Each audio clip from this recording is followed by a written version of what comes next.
Hi, ಎಲ್ರಿಗೂ ನಮಸ್ಕಾರ. ನಾವಿವತ್ತು ಹೊರಟಿದ್ದು ತಂಜಾವೂರಿನ ಬೃಹದೀಶ್ವರ ಟೆಂಪಲ್ ನೋಡೋದಕ್ಕೆ.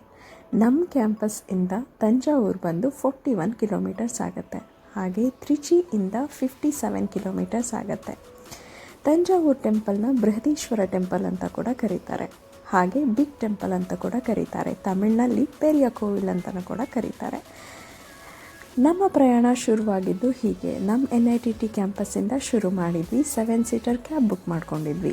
ನಮ್ಮ ಅಪ್ಪ, ಅಮ್ಮ, ನಮ್ಮ ಅತ್ತೆ, ಮಾವ, ನಮ್ಮ ಮನೆಯವರು, ನಮ್ಮ ಪಾಪು ಎಲ್ಲರೂ ಹೊರಟ್ವಿ. ಹಾಗೆ ಹೋಗ್ತಾ ಬಹಳಷ್ಟು ವಿಷಯಗಳನ್ನ ಮಾತಾಡ್ಕೊಂಡು ಹೋದ್ವಿ. ತಮಿಳ್ನಾಡುವಿನ ಕಲ್ಚರ್, ಇಲ್ಲಿಯ ಚೋಳ ಸಾಮ್ರಾಜ್ಯದ ಬಗ್ಗೆ, ಹಾಗೆ ಇಲ್ಲಿಯ ಜನಜೀವನ, ನಮ್ಮ ಜನಜೀವನ, ಎಷ್ಟು ಸಾಮ್ಯತೆ ಇದೆ, ಎಷ್ಟು ಡಿಫ್ರೆನ್ಸ್ ಇದೆ, ಹೀಗೆ ಎಲ್ಲವನ್ನು ಮಾತಾಡ್ಕೊಂಡು ಹೊರಟ್ವಿ. ನಮ್ಮ ತಂದೆಯವ್ರಿಗೆ ಇತಿಹಾಸ ಅಂದರೆ ಬಹಳ ಇಷ್ಟ. ಯಾಕೆ ಅಂದರೆ ಅವರು ಹಿಸ್ಟ್ರಿ ಪ್ರೊಫೆಸರ್. ಹಾಗಾಗಿ ಈ ಚೋಳರ ಕಾಲದ ತಂಜಾವೂರಿನ ಟೆಂಪಲ್ನ ತೋರಿಸ್ಬೇಕು ಅಂತ ಬಹಳ ಆಸೆ ಇತ್ತು. ಹಾಗೆ ನಮ್ಮ ಮಾವನವ್ರಿಗೂ ಕೂಡ ಇದೆಲ್ಲ ತುಂಬ ಇಂಟ್ರೆಸ್ಟ್. ತಂಜಾವೂರು ರೋಡಂತೂ ತುಂಬ ಚೆನ್ನಾಗಿದೆ. ಡ್ರೈವ್ ಮಾಡೋಕ್ಕಂತೂ ತುಂಬ ಸೂಕ್ತವಾಗಿದೆ. ತುಂಬ ವಿಶಾಲವಾಗಿದೆ. ಆರಾಮಾಗಿ ಡ್ರೈವ್ ಮಾಡ್ಕೊಂಡು ಹೋಗ್ಬೋದು. ತಂಜಾವೂರು ಎಂಟರ್ ಆಗ್ತಿದ್ದಂಗೆ ನಮಗೆಲ್ಲ ಕಾಣಿಸಿದ್ದು ತಂಜಾವೂರು ಟೆಂಪಲ್ನ ದೊಡ್ಡ ಗೋಪುರ. ದೂರದಿಂದಲೇ ತುಂಬ ಅದ್ಭುತವಾಗಿ ಕಾಣುತ್ತೆ. ನಮಗಂತೂ ಅದನ್ನು ಎಷ್ಟು ಬೇಗ ನೋಡ್ತೀವೋ ಅನ್ನೋ ಅಷ್ಟು ಖುಷಿ ಆಗ್ತಾಯಿತ್ತು. ಹಾಗೆ ತಂಜಾವೂರು ಟೆಂಪಲ್ ಹತ್ತಿರ ಹೋದ ಹಾಗೆ ಕಾರ್ನ ಒಂದು ಕಡೆ ಪಾರ್ಕ್ ಮಾಡಿ ನಾವೆಲ್ಲ ಇಳ್ಕೊಂಡು ತಂಜಾವೂರು ಟೆಂಪಲ್ ಕಡೆ ಪ್ರಯಾಣ ಬೆಳೆಸಿದ್ವಿ. ತಂಜಾವೂರು ಟೆಂಪಲ್ ಕಡೆ ಹೋಗಬೇಕಂದ್ರೆ ಒಂದು ರೋಡ್ ಇದೆ. ಆ ರೋಡನ್ನ ಕ್ರಾಸ್ ಮಾಡಿಬಿಟ್ಟು ಹೋಗಬೇಕಾಗತ್ತೆ. ಹಾಗಾಗಿ ನಮ್ಮ ಮಗಳನ್ನ ಹಿಡಿಯೋದೇ ನಮಗೆಲ್ರಿಗೂ ಒಂದು ದೊಡ್ಡ ಟಾಸ್ಕ್ ಆಗಿತ್ತು. ನನ್ನ ಮಗಳಂತೂ ಬ್ಯಾಗ್ ನಾನು ಹಾಕೋತೀನಮ್ಮ ಅಂತ ಹಠ ಮಾಡ್ಕೊಂಡು ಇಸ್ಕೊಂಡ್ರು. ಅವಳನ್ನು ಸಮಾಧಾನ ಮಾಡಿಕೊಂಡು ದೇವಸ್ಥಾನದ ಕಡೆ ಹೊರಟ್ವಿ. ದೇವಸ್ಥಾನದ ಒಳಗೆ ಎಂಟರ್ ಆಗ್ತಿದ್ದಂಗೆ ನಮಗೆಲ್ಲ ಹೊರಗಡೆ ಪ್ರಾಂಗಣದ ಕಾಣುತ್ತೆ. ಆ ಪ್ರಾಂಗಣದಲ್ಲಿ ಒಂದು ಗೋಪುರ ಇದೆ, ತುಂಬ ಚೆನ್ನಾಗಿದೆ. ಹಾಗೆ ಹೋಗ್ತಾ ಅಕ್ಕಪಕ್ಕ ಈ ರುದ್ರಾಕ್ಷಿ ಮಾಲ, ಸ್ಫಟಿಕ ಮಾಲ ಇದನ್ನೆಲ್ಲ ಮಾರುವಂಥವ್ರು ಸಿಗ್ತಾರೆ. ಬೇಕು ಅಂದರೆ ಅಲ್ಲಿ ತೊಗೋಬೋದು. ನಾನು ನಮ್ಮ ಮನೆಯವರು ಫಸ್ಟ್ ಟೈಮ್ ವಿಸಿಟ್ ಮಾಡಿದ್ವಿ. ನಮ್ಮ 2021ನಲ್ಲಿ ನಮ್ಮ ಆ್ಯನಿವರ್ಸರಿ ದಿನ ನಾನು ನಮ್ಮ ಮನೆಯವರು ಇಲ್ಲಿಗೆ ಬಂದಿದ್ವಿ. ಆವಾಗ ನಾವಿಬ್ಬರು ಒಂದೊಂದು ಸ್ಫಟಿಕ ಹಾರ ತೊಗೊಂಡಿದ್ವಿ. ಹೀಗೆ ಎಂಟರ್ ಆಗ್ತಿದ್ದ ಹಾಗೆ ರೈಟ್ ಸೈಡಲ್ಲಿ ಫೂಟ್ವೇರ್ ಬಿಡೋದಕ್ಕೆ ಜಾಗ ಇದೆ. ಅಲ್ಲಿ ಹೋಗಿ ನಾವು ಫೂಟ್ವೇರ್ನ ಬಿಡಬೇಕಾಗತ್ತೆ. ಮನೆಯವ್ರು ಎಲ್ಲರದ್ದು ಸೇರಿಸಿ ಒಂದು ಬ್ಯಾಗ್ಗೆ ಹಾಕಿ, ಈ ಥರ ಬ್ಯಾಗ್ಗಳಿಗೆ ಹಾಕಿ ನಮ್ಮ ಫೂಟ್ವೇರ್ಸ್ನ ಬಿಟ್ಟು ಅಲ್ಲಿ ನೇತು ಹಾಕಿ ಒಂದು ಟೋಕನ್ನ ಇಸ್ಕೊಂಡು ಬರಬೇಕಾಗತ್ತೆ. ಹಾಗೆ ಸ್ಲಿಪ್ಪರ್ನೆಲ್ಲ ಬಿಟ್ಟು ಒಳಗಡೆ ಹೀಗೆ ಎಂಟರ್ ಆಗಬೇಕಾದ್ರೆ ಇನ್ನೊಂದು ಗೋಪುರ ಕಾಣುತ್ತೆ. ನಮ್ಮ ತಂದೆ ಹೇಳ್ತಾಯಿದ್ರು, ಚೋಳ ಸಾಮ್ರಾಜ್ಯ ನಮ್ಮ ಹೊಯ್ಸಳ ಸಾಮ್ರಾಜ್ಯಕ್ಕಿಂತ ಬಹಳ ಹಳೆಯ ರಾಜಮನೆತನ ಅಂತೆ.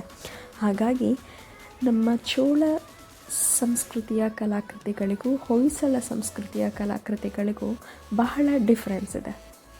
ನಾವು ಎಂಟರ್ ಆಗ್ತಿದ್ದಂಗೆ ನಮಗೆ ಮೊದಲು ಕಾಣಿಸಿದ್ದು ಒಂದು ದೊಡ್ಡ ನಂದಿ. ಆ ನಂದಿಯ ಆಪೋಸಿಟಲ್ಲಿ ಬೃಹದೀಶ್ವರ ಲಿಂಗ ಸ್ಥಾಪನೆಯಾಗಿದೆ.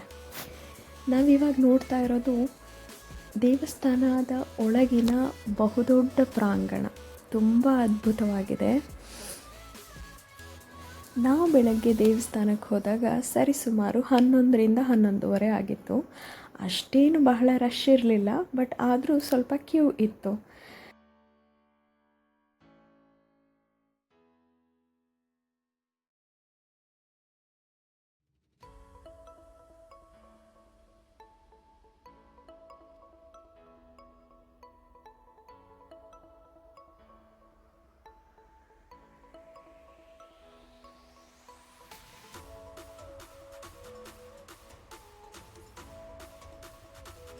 ದೇವಸ್ಥಾನದ ಒಳಗಡೆ ಕಂಬಗಳನ್ನು ತುಂಬ ಅಲೈನ್ಡ್ ಆಗಿ ಜೋಡಿಸಿದ್ದಾರೆ. 1 ಇಂಚು ಕೂಡ ಆ ಕಡೆ ಈ ಕಡೆ ಆಗದೆ ಇರೋ ಹಾಗೆ ಪ್ರತಿಯೊಂದು ಕಂಬಗಳನ್ನ ತುಂಬ ನಾಜೂಕಾಗಿ ಜೋಡಿಸಿದ್ದಾರೆ. ಅದನ್ನು ನೋಡೋದಕ್ಕೆ ಕಣ್ಣಿಗೊಂದು ಹಬ್ಬ. ಹಾಗೆ ಒಳಗಡೆ ಸುತ್ತಲೂ ಕುದುರೆ, ಆನೆ ಹೀಗೆ ಬಹಳಷ್ಟು ಪ್ರಾಣಿಗಳ ವಿಗ್ರಹಗಳನ್ನು ಜೋಡಿಸಿದ್ದಾರೆ.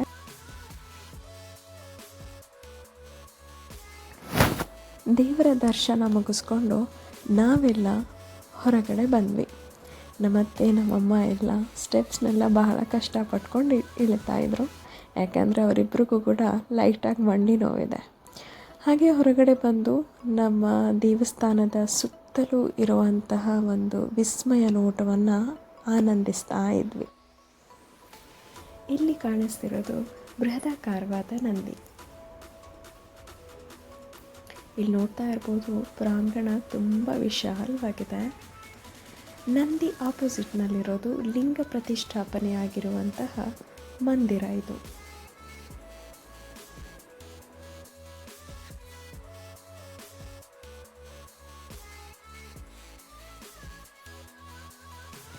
ಟೂರಿಸ್ಟ್ ಪ್ಲೇಸ್ಗೆ ಹೋದಾಗ ಫೋಟೋಗ್ರಫಿ ಇಲ್ಲ ಅಂದರೆ ಹೇಗೆ ಹೇಳಿ?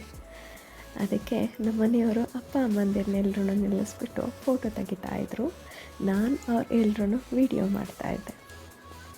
ಅಪ್ಪ ಅಮ್ಮಂದಿರನ್ನ ಇದೇ ಮೊದಲ ಬಾರಿಗೆ ನಾವು ಔಟ್ ಆಫ್ ದಿ ಸ್ಟೇಟ್ ಟ್ರಿಪ್ಪಿಗೆ ಕರ್ಕೊಂಡು ಬಂದಿದ್ವಿ. ಹಾಗಾಗಿ ನಮ್ಮಿಬ್ರಿಗೂ ಒಂದು ಜವಾಬ್ದಾರಿ ಇತ್ತು, ಹಾಗೆ ನಮ್ಮಿಬ್ರಿಗೂ ಬಹಳ ಖುಷಿ ಇತ್ತು.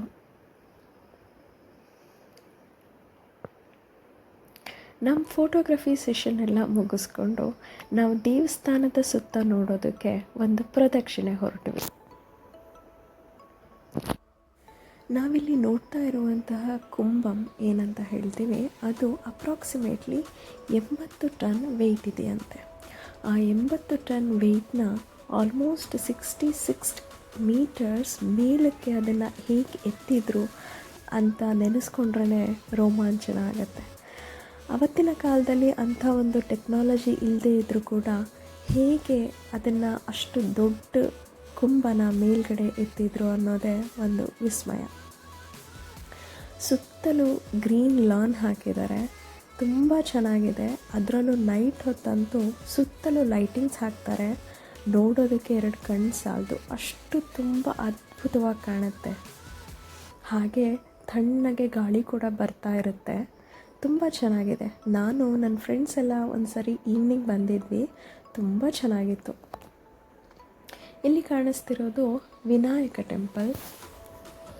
ವಿನಾಯಕ ಟೆಂಪಲ್ಗೂ ಹೋಗಿ ದೇವರ ದರ್ಶನ ಮಾಡಿಕೊಂಡು ಬಂದ್ವಿ.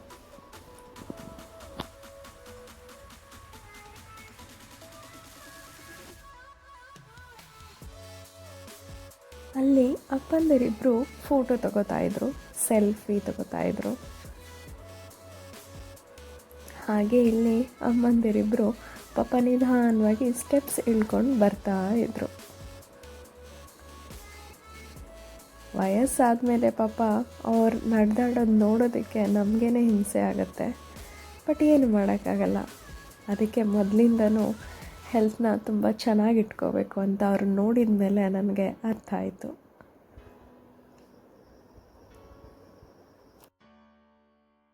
ಬಹಳ ಕ್ಲೀನಾಗಿ ಅಬ್ಸರ್ವ್ ಮಾಡಿದರೆ ತಮಿಳಿನಲ್ಲಿ ಪ್ರತಿ ಕಲ್ ಮೇಲೂ ಏನೋ ಬರೆದಿದ್ದಾರೆ, ಶ್ಲೋಕನೋ ಅಥವಾ ಏನೋ ಶಾಸನನೋ ಬರೆದಿದ್ದಾರೆ. ನಮ್ಮಲ್ಲಿ ಹೇಗೆ ಹಳೆಗನ್ನಡದಲ್ಲಿ ಬರೆದಿರ್ತಾರೆ ಹಾಗೆ ಇದು ಕೂಡ ಹಳೆ ತಮಿಳಿನಲ್ಲಿದೆಯಂತೆ. ಅದು ಇವಾಗಿನವ್ರಿಗೆ ತಮಿಳಿನಲ್ಲಿ ಓದೋದಕ್ಕೆ ಅವ್ರಿಗೆ ಕಷ್ಟ ಆಗುತ್ತಂತೆ, ಹಾಗಂತ ಫ್ರೆಂಡ್ಸ್ ಹೇಳ್ತಾಯಿದ್ರು. ನಾವು ನೋಡ್ತಿರ್ಬೋದು ಹೇಗೆ ಒಂದು ಕಲ್ಲನ್ನು ಇನ್ನೊಂದು ಕಲ್ಲ ಮೇಲೆ ಜಾಯಿಂಟ್ ಮಾಡಿ ಇಂಟರ್ಲಾಕಿಂಗ್ ಸಿಸ್ಟಮಲ್ಲಿ ಹೇಗೆ ದೇವಸ್ಥಾನನ ನಿರ್ಮಾಣ ಮಾಡಿದ್ದಾರೆ ಅಂತ. ಹೀಗೆ ಸುತ್ತಲೂ ಇರೋದು ಲಿಂಗಗಳು, ಲಿಂಗ ಪ್ರತಿಷ್ಠಾಪನೆ ಮಾಡಿದ್ದಾರೆ. ನಾನು ಕೌಂಟ್ ಮಾಡೋದಕ್ಕಾಗಲಿಲ್ಲ, ನನಗನ್ಸುತ್ತೆ ನಮ್ಮ ಅತ್ತೆಯವರು ಹೇಳ್ತಾಯಿದ್ರು 108, 101 ಹೀಗೆ ಯಾವುದೋ ಒಂದು ಕೌಂಟಲ್ಲಿ ಲಿಂಗಗಳನ್ನು ಪ್ರತಿಷ್ಠಾಪನೆ ಮಾಡಿರ್ಬೋದು ಅಂತ. ನನ್ನ ಮಗಳು ಅಲ್ಲಿ ಹೋಗಿ ಹೀಗೆ ಸ್ಟೆಪ್ಸ್ ಹತ್ಕೊಂಡು ಹೋಗಿ ಅಮ್ಮ ಫೋಟೋ ತೆಗಿಯಮ್ಮ ಅಂತ ಕೇಳ್ತಾಯಿದ್ರು. ಹೀಗೆ ನೋಡಿ ಲಿಂಗಗಳನ್ನು ಪ್ರತಿಷ್ಠಾಪನೆ ಮಾಡಿದ್ದಾರೆ.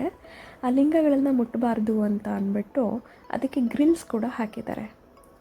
ಲಿಂಗದ ಎದುರುಗಡೆ ನಂದಿ ಪ್ರತಿಷ್ಠಾಪನೆ ಮಾಡಿದ್ದಾರೆ. ನೋಡೋಕ್ಕಂತೂ ತುಂಬ ಚೆನ್ನಾಗಿದೆ. ವಿಡಿಯೋದಲ್ಲೇ ಎಷ್ಟು ಅದ್ಭುತವಾಗಿ ಕಾಣಿಸ್ತಿದೆ ಅಲ್ವಾ, ಎಷ್ಟು ಬೃಹದಾಕಾರವಾಗಿದೆ.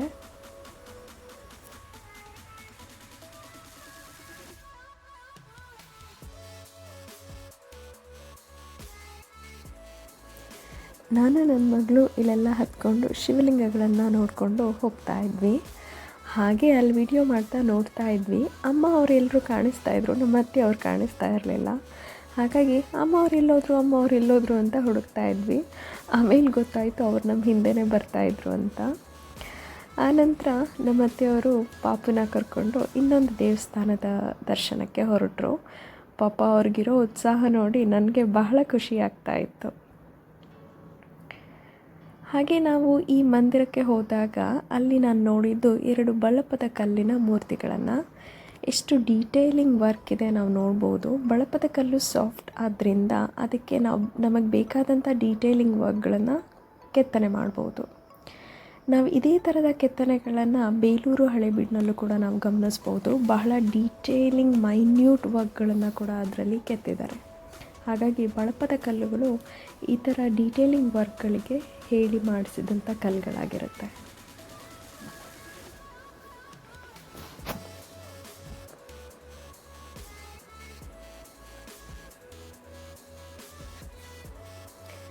ದರ್ಶನ ಮುಗಿಸ್ಕೊಂಡು ನಾವೆಲ್ಲ ಹೊರಗಡೆ ಬಂದ್ವಿ. ಹಾಗೆ ಸುತ್ತ ಇರೋ ಶಿವಲಿಂಗಗಳನ್ನು ನೋಡಿಕೊಂಡು ಹೋಗ್ತಾ ಇದ್ವಿ.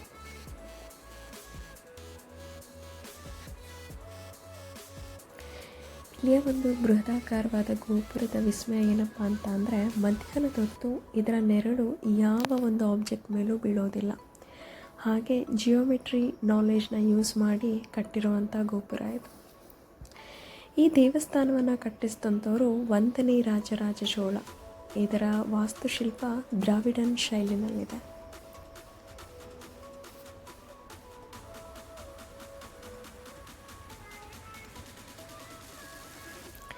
ಹೋದ ಟೆಂಪಲ್ಗಳಲ್ಲೆಲ್ಲ ವಿಭೂತಿ ಕೊಡ್ತಾಯಿದ್ರು. ಅದನ್ನು ನನ್ನ ಮಗಳು ಇಸ್ಕೊಂಡು ಬಂದು ನನಗೂ ಇಡ್ತಾಯಿದ್ರು. ಹಾಗೆ ಅವಳು ಕೂಡ ಇಟ್ಕೋತಾ ಇದ್ಲು.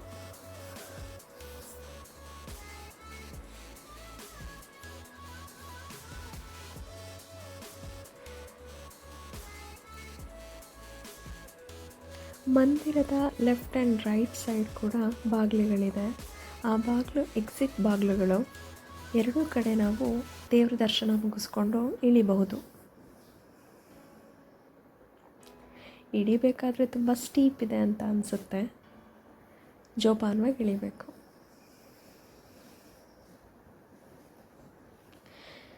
ದೇವಸ್ಥಾನಗಳಲ್ಲಿ ಅದರದೇ ಆದ ಒಂದು ಪಾಸಿಟಿವ್ ಎನರ್ಜಿ ಇರುತ್ತೆ. ಅಲ್ಲಿಗೆ ಹೋದಾಗ ಎಂಥವ್ರಿಗೂ ಕೂಡ ಒಂದು ನೆಮ್ಮದಿ ಸಿಗುತ್ತೆ.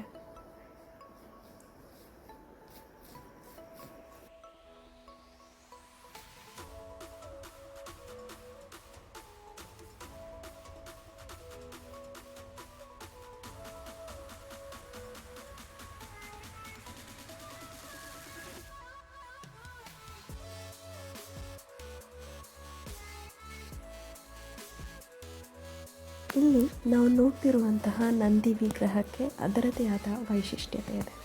ಅದೇನಪ್ಪ ಅಂತ ಅಂದರೆ, ಇದು ಒಂದು ಏಕಶಿಲಾ ನಂದಿ, ಅಂದರೆ ಒಂದೇ ಕಲ್ಲಿನಲ್ಲಿ ಕೆತ್ತಿರುವಂತಹ ನಂದಿ ವಿಗ್ರಹ. ಭಾರತದಲ್ಲಿರುವ ಬೃಹದಾಕಾರದ ನಂದಿಗಳಲ್ಲಿ ಇದು ಕೂಡ ಒಂದಾಗಿದೆ. ಇದರ ಸುತ್ತ ಕೂಡ ಪಂಚೆಯನ್ನು ಉಡಿಸಲಾಗಿದೆ. ಆ ಪಂಚೆ ತುಂಬ ಕ್ಯೂಟಾಗಿ ಕಾಣಿಸ್ತಾ ಇತ್ತು ನಂದಿಗೆ. ಈ ನಂದಿ ವಿಗ್ರಹವನ್ನು ಬೃಹದೇಶ್ವರ ಲಿಂಗದ ಎಕ್ಸಾಕ್ಟ್ ಆಪೋಸಿಟ್ನಲ್ಲಿ ಪ್ಲೇಸ್ ಮಾಡಲಾಗಿದೆ. ಹತ್ತಿರದಿಂದ ಅಂತೂ ತುಂಬ ದೊಡ್ಡ ನಂದಿ, ಹಾಗೆ ಅಷ್ಟೇ ಮುದ್ದಾದ ನಂದಿ ಕೂಡ.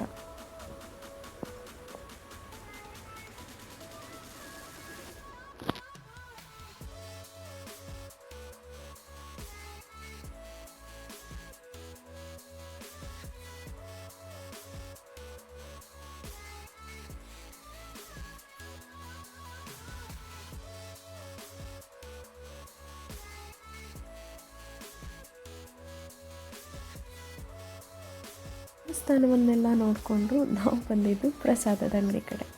ಇಲ್ಲಿ ಬಹಳ ವಿಭಿನ್ನವಾದ ಪ್ರಸಾದಗಳು ಸಿಗುತ್ತೆ. ನಿಪ್ಪಟ್ಟು, ಕಜ್ಜಾಯ, ಪುಳಿಯೋಗರೆ, ಸಾಂಬಾರ್ ಸಾದಂ, ಲಡ್ಡು ಹೀಗೆ ಮುಂತಾದವೆಲ್ಲ ಸಿಗುತ್ತೆ. ಹಾಗೆ ಇಲ್ಲಿ ಕುಡಿಯುವ ನೀರಿನ ವ್ಯವಸ್ಥೆಯನ್ನು ಕೂಡ ಬಹಳ ಅಚ್ಚುಕಟ್ಟಾಗಿ ಮಾಡಿದ್ದಾರೆ.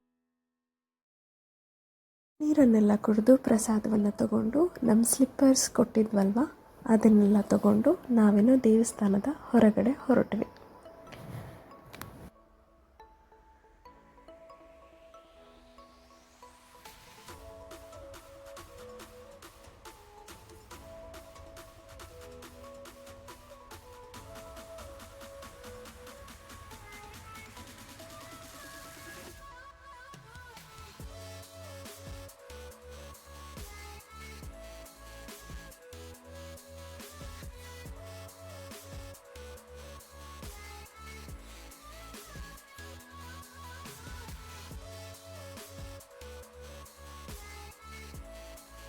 ದೇವಸ್ಥಾನದ ಹೊರಗಡೆ ಬಂದಾಗ ನಮ್ಮ ತಂದೆಯವರು ಹಾಗೆ ಮಾವನವರು ದೇವಸ್ಥಾನದ ಬಗ್ಗೆ ಬರೆದಿದ್ದ ಇನ್ಫಾರ್ಮೇಷನ್ಸ್ನೆಲ್ಲನೂ ಫೋಟೋ ತಗೋತಾ ಇದ್ದರು, ಹಾಗೆ ಅದನ್ನೆಲ್ಲ ಓದ್ತಾ ಇದ್ದರು. ಹಾಗೆ ಇಲ್ಲಿ ದೇವಸ್ಥಾನದ ನೀಲಿ ನಕ್ಷೆ ಕೂಡ ಇತ್ತು, ಅದನ್ನು ನಾವೆಲ್ಲರೂ ನೋಡ್ತಾ ಇದ್ವಿ.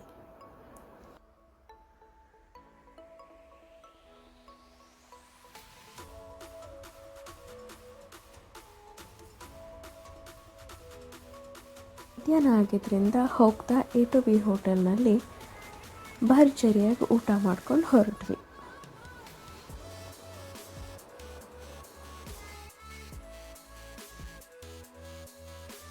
ಬಿಸಿ ಬಿಸಿ ಅನ್ನದ ಜೊತೆ ತುಪ್ಪ ಹಾಕಿಕೊಟ್ರು. ಊಟ ಅಂತೂ ಬಹಳ ಚೆನ್ನಾಗಿತ್ತು. ನಾವು ಊಟ ಮುಗಿಸ್ಕೊಂಡು ನಮ್ಮ ನೆಕ್ಸ್ಟ್ ಪ್ರಯಾಣ ಶ್ರೀರಂಗಂ ಕಡೆ ಹೊರಟ್ವಿ. Thank you for watching. Bye.